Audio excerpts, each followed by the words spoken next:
இறந்த சவத்தை தூக்கி கொண்டு சென்று கொண்டிருந்தான் விக்ரமாதித்தன். விக்ரமாதித்தன் தூக்கி கொண்ட பிணத்தில் இருந்த வேதாளம் பேசியது. ஏ விக்ரமாதித்தா, நான் சொல்லும் கதையை கூர்ந்து கவனித்து அதற்கு விடை சொல்வாயா என்று கேட்டது. சொல்லும் என்று சொன்னான் விக்ரமாதித்தன். சொல்லத் தொடங்கியது அந்த வேதாளம். ஏ விக்ரமாதித்தா, ஒரு ஊரில் ஒரு பண்டிதன் இருந்தான். அவருக்கு 3 பிள்ளைகள். 3 பிள்ளைகளும் நுண்ணறிவு மிக்கவனாக இருந்தான். ஒருவன் முதலாவது ஆனவன் உணவு குறித்த விஷயத்தில் நுண்ணறிவு மிக்கனாக இருந்தான். 2வது பெண்கள் குறித்த விஷயத்தில் நுண்ணறிவு மிக்கனாக இருந்தான். 3வது பிறர் பயன்படுத்தும் பொருட்கள் மற்றும் உடல் சம்பந்தமான விஷயங்களில் நுண்ணறிவு மிக்கவனாக இருந்தான். இப்படி 3 பேரும் அவருக்குள் போட்டி ஏற்பட்டது. அந்த போட்டி சந்தேகத்தை தீர்ப்பதற்காக அந்த நாட்டு மன்னிடம் சென்றார்கள்.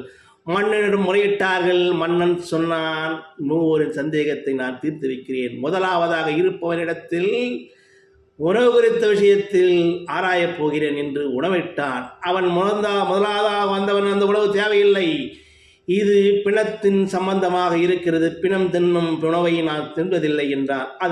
அதற்கு அந்த உணவை ஆராய்ந்து பார்த்தா, சுடுகாட்டு அருகே இருந்த வயல்காட்டில் நெல் அறுவடை செய்து உணவு சமைத்தார்கள். ஆஹா, நுண்ணறிவு மிக்கவன் தான் அறிந்தான். 2வதாக பெண்கள் விஷயத்தில் நுண்ணறிவு மிக்கவனிடம் ஒரு பெண்ணை அனுப்பி பேசச் செய்தார்கள். அந்த பெண்ணை பார்த்ததும் தீண்டத்தகாதவன் போல் அந்த பெண்ணை ஒதுக்கினான். ஓஹோ, என்ன விஷயம் என்று கேட்டால், இவன் ஆட்டில் மனம் கொண்டு இருக்கிறாள் என்று சொன்னான் அந்த 2வது.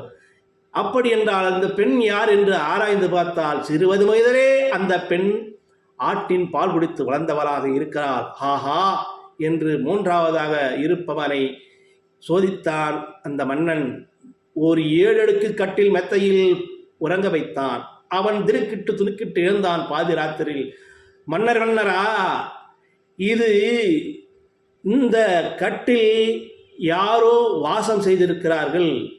அவர்கள் காற்று துர்நாற்றம், அதனால் என் உடம்பு உவாதையாக இருக்கிறது. யார் என்று பார்த்தால் அந்த கட்டிலை புரட்டி பார்த்தால் அது பெண்ணின் முடியாக இருந்தது. ஓஹோ, இதில் விக்ரமாதித்தா என்று சிரித்தது அந்த வேதம். விக்ரமாதித்தா, இது யார் சிறந்தவன் என்று கேட்டார். விக்ரமாதித்தன் சொன்னான், 3வது தான் சிறந்தவன். இருவருமே அவர்கள் அடுத்தவர் சொல்லுவதை அறிந்து உணர்ந்து சொன்னார்கள். ஆனால் இவன் மட்டுமே உடல் உணர்வுகளை அறிந்து சொன்னான்.